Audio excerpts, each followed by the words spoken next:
Welcome to Advent, a season of preparation, a season of waiting, anticipation. Advent is all about anticipation.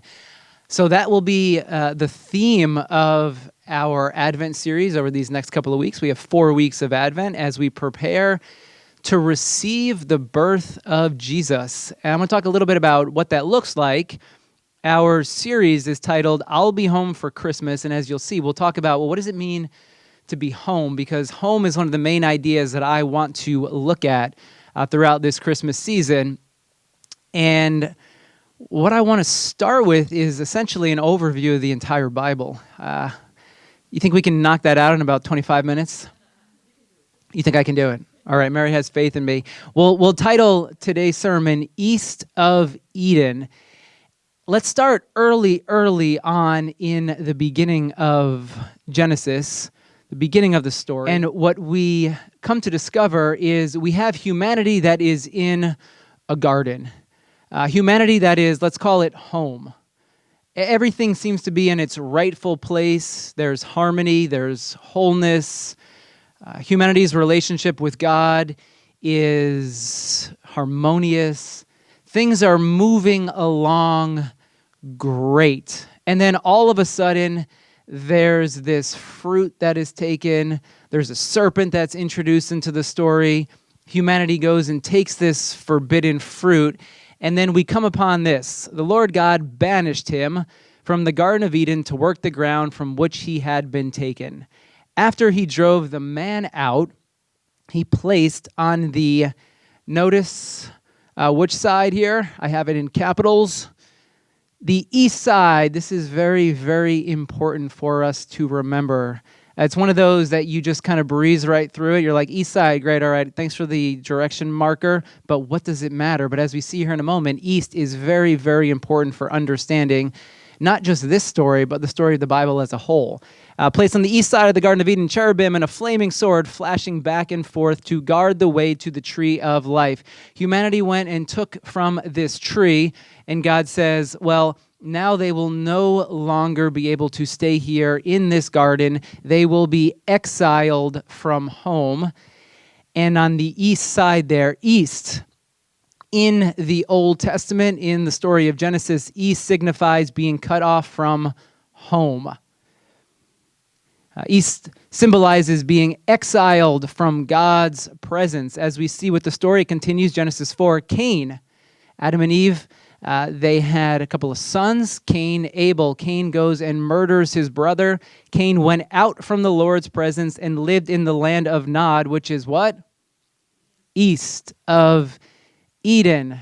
Genesis 11, the whole world had one language, a common speech, as people moved where? Eastward. The story of the Bible begins at home, begins in this garden, harmony, and then as humanity begins to turn their backs on that wholeness, begins to break that wholeness, as sin enters into the world, the movement is east. Exile, being cut off from God's presence. We could say turning our backs on the way in which God intends for us to live. There's a book by John Steinbeck, East of Eden. Has anyone read this book? One of my favorite books. I love this book, which actually, as I went to go grab this image this week, I realized Netflix is going to be doing a mini limited series on East of Eden in the new year. We'll have to check that one out. East of Eden. I read this book probably 15, 20 years ago. Absolutely loved it. One of my all-time favorite books. And the thing about it is that phrase, East of Eden, it's something that I perpetually have in my mind because for the majority of life, it's almost as if we find ourselves living east of Eden. You ever notice this? You ever look around at the world and it feels as if things aren't the way in which they should be? You ever recognize this? You turn the news on, or maybe you look into your soul. You think about yourself and where you are, and there's some things that just aren't the way in which you'd like them to be. The Bible begins in this garden. Humanity has a right relationship with God, and then early on in the story, humanity begins to move east, away from home, away from God's presence. Sometimes this just happens to us. We're forced out of our homes. Other times, we ourselves, whether intentionally or unintentionally, we turn our backs on the way in which God desires for us to live. We turn our backs on the wholeness that God desires for us to live into, and we find ourselves moving eastward. The Bible, as a whole, is a story about leaving home. Now, maybe we could say the Bible is a story about movement away from God and then our journey back home, or our journey back to God. This happens again and again and again in the Bible, right from the very beginning all the way through the end of the story. It's this cyclical theme that we find in the Bible. There's this garden, we're home, and then we're banished from our home.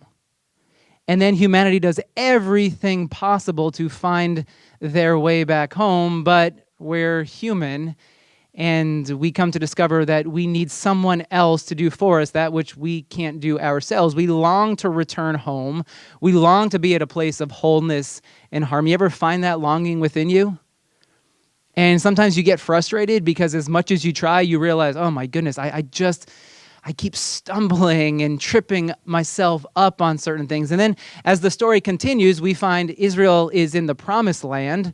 They come home, but then they are exiled from their home. And then there's this longing within all the exiles for God to restore, for God to bring them back home. Think about the story of the prodigal son, which I know Debbie had said we can't talk about the prodigal son anymore because we talk about it all the time. But what is the prodigal son story all about? It's about leaving home and then coming back home again and again. This is a continual theme that we find in the Bible. And as I've said many, many times here, exile is one of the major ways in which to understand the Bible, because if you notice, Israel was in the promised land and then they were exiled in which direction? East. Most scholars believe that the beginning of the Bible, Genesis 1 and 2, were written while in the Babylonian exile. Why would these biblical authors be talking about moving eastward? Because Babylon is in the east. Babylon is in a direction away from God's presence. Again and again throughout the story of the Bible, you find humanity, us, we're at home, there's harmony, there's wholeness, something happens and we begin moving eastward, and then the longing of all of our hearts is to find true peace, to find true home. I would argue that this is what the Christmas story is all about. It's this hope that I would argue we're all born with, we all feel from time to time, longing to return home to a place of safety and security. Christmas anticipates this child, God in the flesh, that will do for us, lead us to the place that we ourselves are not able to go on our own. Now, the Bible expresses this longing, but honestly, the idea of Christmas, and I don't mean like the biblical idea of Christmas, I'm talking about the cultural idea of Christmas also expresses this longing. Decided to call this series, I'll Be Home for Christmas. Has anyone ever heard of a song with that title? It is one of the most iconic Christmas songs. You hear it and you know it's the Christmas season, right? Anyone else? Bing Crosby's voice comes on and you're just, yes, we have arrived at this moment. Now, this song was written in 1943 by Bing Crosby, and the purpose of this song, it was for soldiers who were overseas, and it was to capture the spirit of these soldiers that were longing to return home. The whole idea of this song, and obviously as you see Elle up here, is we're going to sing this song together because this is the theme song for us this Christmas season. For us in Advent, it's all about our longing to return home. So yes, this is about soldiers overseas, But I would argue that this is a collective longing, a collective sentiment that we all share as we long for true peace, home, safety, and security. So I'm going to let Elle sing this song. We have the lyrics here as well. If you'd like to join with her, you can sing the song as well and just allow this. Maybe you just want the song to be sung over you and allow yourself to feel that longing. If there's any areas within you right now that feel broken, that feel less than whole, allow those longings to arise within you. Allow them to come up, because oftentimes we kind of push them down, or sometimes we're running so fast that we feel, we have these emotions, these feelings, these glimpses, and we kind of stuff them down. But I would invite you now just to let all that rise to the surface and allow yourself to voice any of those aches and longings that you have within you. I'll be home for Christmas. You can count on me. Please have snow and mistletoe and presents under the tree. Christmas Eve will find me where the love light gleams. I'll be home for Christmas, if only in my dreams. I'll be home for Christmas. You can count on me. Please have snow and mistletoe and presents under the tree. Christmas Eve will find me where the love light gleams. I'll be home for Christmas, if only in my dreams. If only in my dreams.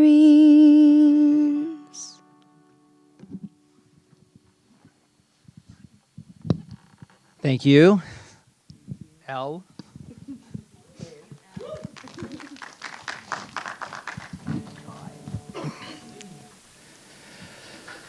Yeah, that's our longing to be home. So what exactly does home represent? I have a few things up here, but to you, what does home represent? Comfort. Safety, warmth, love, peace. Yeah, this is home. Safety, security, rest, love, peace, salvation, warmth, comfort. Now, the Bible, this is why trauma results when home is not this. Because we have this expectation that home is the place where we can go when the world is falling apart.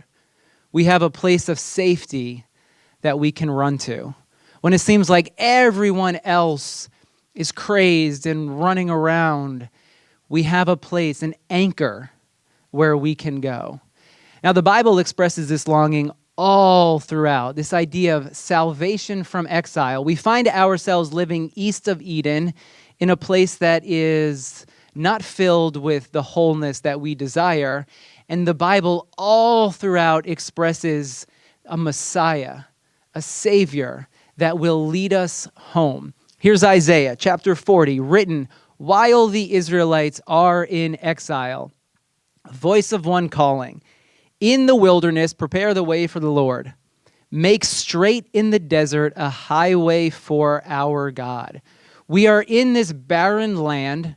We are removed from God's presence. Our lives feel like they're falling apart, but prepare yourselves because there shall be a road. There shall be a way made for you to lead you back home. Every valley, every low point, it'll be raised up. Every mountain and hill made low. You don't have to scale the mountains. The mountains will be knocked down to make this road flat. The rough ground, you ever feel like you're walking along rough ground? It's like one boulder after the next. Well, all that shall be gone. It'll become level. The rugged places a plain. The glory of the Lord will be revealed, and all people will see it together. For the mouth of the Lord has spoken. What is it that is being expressed here, the hope and the longing? It's a road home. When I would come home from college, I would make a turn right here. And I knew as soon as I saw this that I was home, because this is the road leading into the development where my parents live. And I would turn here, and then actually at the end there, I'd make another left. My parents lived right down over there. You ever been on a long road trip and you're longing to see the road that you live on? And you make that turn, and it's as if all the anxiety, all the stress from that trip, or maybe you're just making a 5-minute road trip from the store. Maybe you're out for Black Friday and you're like, oh my goodness, I just need to go home because, man, the stress around here in the mall. You make the turn onto your street, and it's almost as if you can breathe a little easier. As if this is home, a place where you can just breathe a little easier. This is what Isaiah the prophet is expressing here. God will provide a road home. You shall see your home again. You've been wandering. You've been in the wilderness. You've been removed from home, but God will be faithful, and God will lead you home. This longing is the story of Christmas, and Christmas begins with anticipation for what's to come. This is why Advent is a preparation. It's a time for us to prepare ourselves to receive, because you have to prepare in order to receive. You can't just show up. There's certain things you need to do. You got to take a shower. If you're going to someone's house for a party, you got to know what food to bring. You have to bring a present. So Advent is this time of preparing for that which is to come. And every single gospel writer picks up on this anticipation. Here's Mark chapter 1. Right in the beginning of the gospel, the story of Jesus. The beginning, the very beginning of the good news about Jesus, the Messiah, the Son of God, as it is written in Isaiah the prophet. I will send my messenger ahead of you who will prepare your way. A voice of one calling in the wilderness, prepare the way for the Lord, make straight paths for him. Do you recognize what we just read here? Did we not just read this in Isaiah? So that which is this longing that's expressed in Isaiah for the exiles, now Mark is picking up on this and he's saying, hey, the one that you've been waiting for, the one that you've been anticipating, he is now entering into the world. John picks this up. John replied in the words of Isaiah the prophet, I am the voice of one calling in the wilderness. Make straight the way for the Lord. Do we recognize this? Is this not the very same verse that we just read? Mark uses this verse. John uses this verse. Matthew, in those days, John the Baptist came preaching in the wilderness of Judea, saying, repent, for the kingdom of heaven has come near. This is he who was spoken of through the prophet Isaiah, a voice of one calling in the wilderness. Prepare the way for the Lord, make straight paths for him. Mark picks up this theme in talking about Jesus. John picks up this idea in talking about Jesus. Matthew picks up this idea in talking about Jesus. What do you think about Luke? You think Luke's going to mention this verse? Yes, you, my child, will be called a prophet of the Most High. You will go on before the Lord to prepare the way for him. Every single gospel writer refers back to this verse in Isaiah about God preparing the way, about God making a road for those who are wandering, for those who have been removed from home to now return. Christmas is a time of anticipation for that which is to come. It begins with this collective longing we all have for a Messiah to lead us home into hope, peace, love, and joy. Here's the question for us this Advent season. This is the question that I want us to reflect on for the next 4 weeks, together and individually. Has living east of Eden, in exile, away from home, has it threatened your hope? When you look around at the brokenness in the world, or possibly the lack of wholeness you find within yourself, has that threatened your peace? Have you found joy being removed from your soul this year?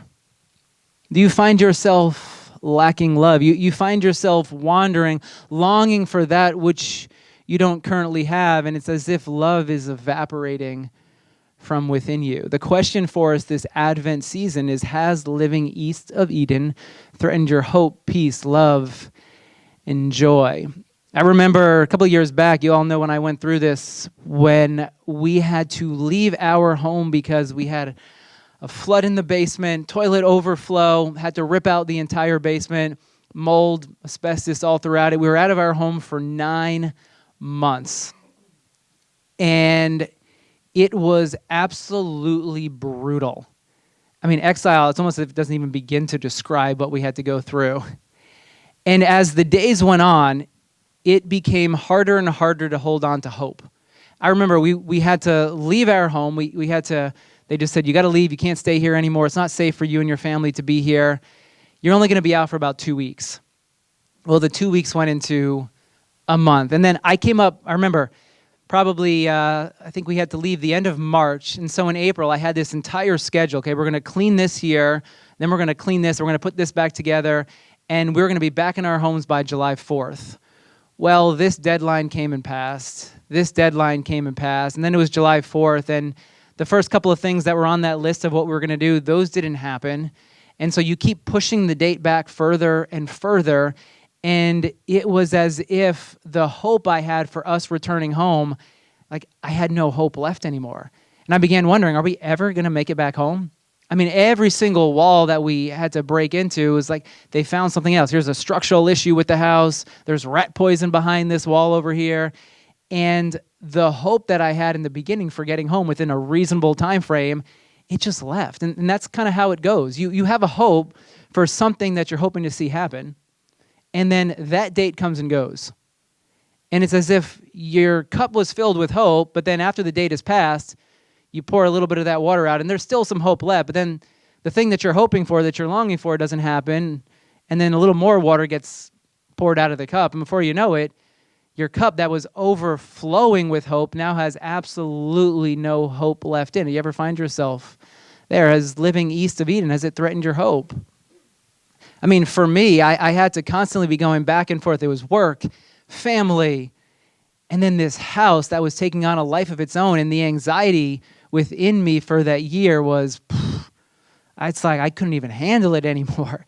You're away from home, and you ever find yourself being torn and pulled in so many different directions, and the anxiety within you is just rising up. Instead of overflowing with hope, you're overflowing with anxiety. And your desire this Christmas season is that anxiety would decrease a bit, and that you would be able to hold on to a little bit more peace or love. How often do we find ourselves filled with resentment because of things that didn't happen for us, or they happened for other people, and we look around and this resentment begins to build up within us. And so we once were filled with love, and now that love has been replaced with bitterness. and resentment and entitlement.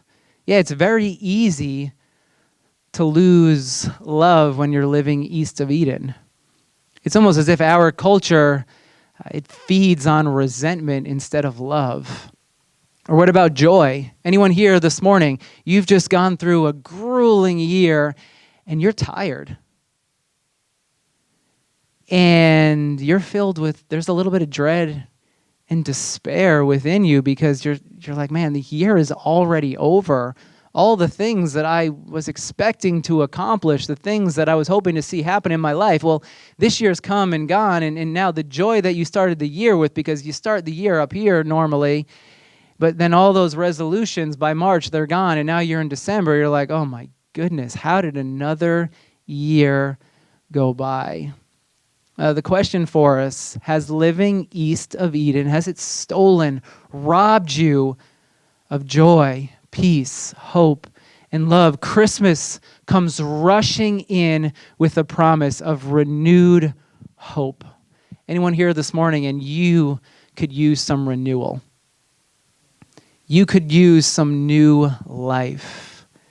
You could use some new hope being birthed within you this year. Advent, if anything, yes, it's a time of anticipation. It's a time of renewal. Isaiah speaking to these exiles hundreds of years before Jesus, a few hundred years before Jesus. And now these gospel writers are coming in like, hey, the thing that you've been longing for, that you've been waiting a really, really, really long time for, it's now finally here. Advent is a time of renewal.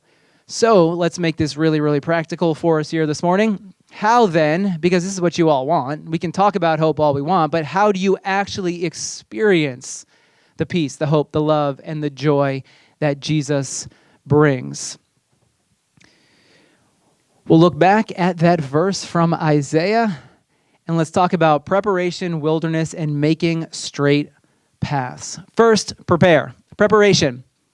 The verb translated, the Greek word translated prepare, it means, or make ready. It marks deliberate provision so that a person, place, or event is fit for its appointed purpose.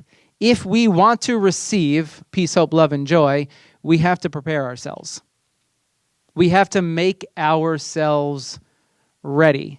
If you hosted Thanksgiving this week, chances are you didn't just wake up, open the door, and your guests were there. My guess is that probably would not have gone well for you or for your guest. And if you didn't host, but if you went somewhere, you were probably expecting that the people that were hosting, that they were making preparations for you to be there. That they didn't, oh, I didn't realize you were coming for Thanksgiving. Let's go find a turkey and cook that thing. No, there's a time of preparation. This is what Advent is. If we want to experience renewal this season, if we want to refill that hope cup, we have to intentionally do something to prepare ourselves to receive.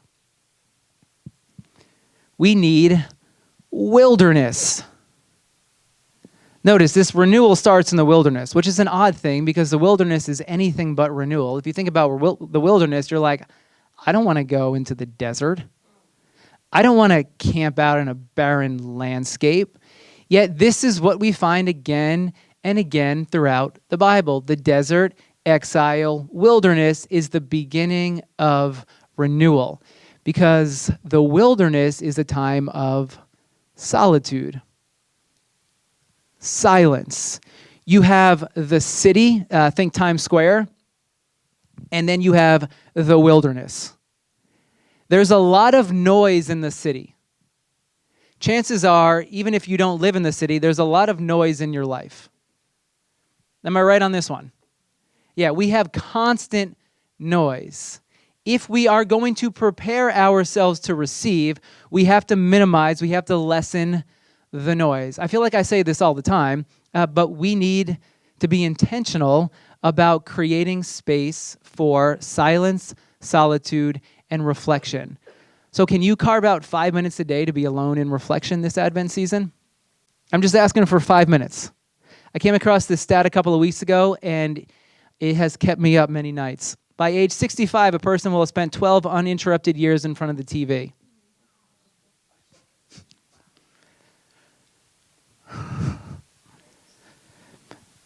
Can you carve out 5 minutes a day to be alone in reflection? By 65, you'll have sat in front of your televisions for 12 straight years. This was written in 1985. We're 40 years later. We watch about, 20 hours, 12, 20 hours of TV a day, 5 hours on our phones a day? Can you give 5 minutes to prepare? You need to then, what's the point of the reflection? Make the road straight. You have to raise up the valleys, break down, level those hills, remove the boulders. You need to remove the obstacles so that you can receive. We all have obstacles in our lives that are preventing us from receiving hope, peace, love, and joy. Some of them are up here, and some of them are tangible. We need a time of reflection so we can hear, we can listen. Which obstacles can we be responsible for removing? There's this great proverb about a student who visits a master, and he says, I want to learn from you. And so the master's like, all right, great. I'm going to pour you some tea. Here's a cup. And the master starts pouring the tea. And the student's there holding a cup of tea.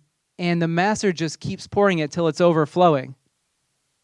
And the student's like, what are you doing? Why are you pouring all this water? Can't you tell that this cup is overflowing? Like, you've already filled it up, and now there's plenty of water here. And the master says to the student, this cup is like your mind. It's like your heart. It's like your soul. It's overflowing. And when your soul is overflowing with noise and busyness and different things, you have no space in you to receive. So you need to empty your cup. I love this quote by Ryan Holiday. We, as a culture, are overfed and undernourished. Our lives are like this overflowing cup. How do we expect to receive the peace, hope, love, and joy that Christ brings when we are jam-filled with different things?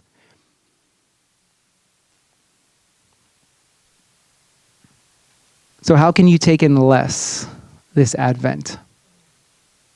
How can you nourish your soul with true food? My hope, my prayer for us this Advent season is that in some way we will find our home over these next few weeks. That as we silence ourselves, as we spend time in the wilderness, that all the joy and love that's been stolen from us this year will be poured back into us.